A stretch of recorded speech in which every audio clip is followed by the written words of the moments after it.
Au Mali, le président Assimi Goïta reçoit le ministre angolais des Relations extérieures, un émissaire du président de l'Union africaine. Il est à Bamako pour s'enquérir de la situation au Mali et au Sahel. Le point avec Al-Ouseni Touré. Le ministre des Relations extérieures de l'Angola est porteur d'un message du président angolais, président en exercice de l'Union africaine.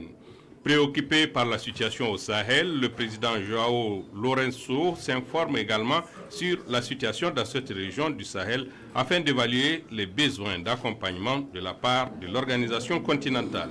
J'ai été mandaté par le président João Manuel Gonçalves Lourenço dans une mission d'information et d'écoute, et aussi pour délivrer un message de son frère au président de la République.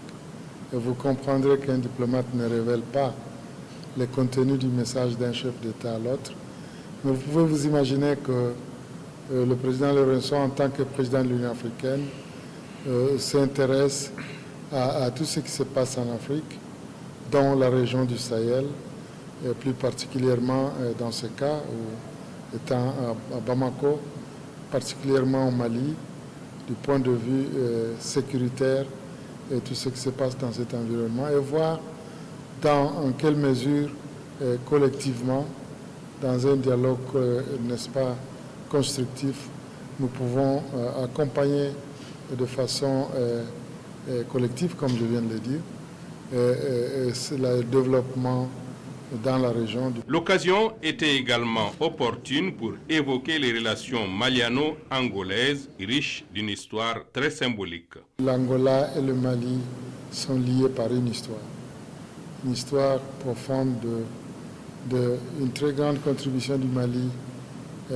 pendant la lutte de libération de l'Angola, une très grande contribution du Mali pendant les 27 ans de guerre que l'Angola a connu.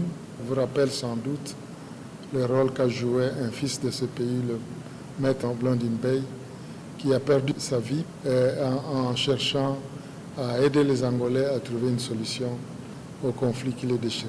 Dès son retour à Luanda, le diplomate angolais fera un compte-rendu au président angolais, président en exercice de l'Union africaine, dont l'intérêt pour le Sahel est sans ambiguïté.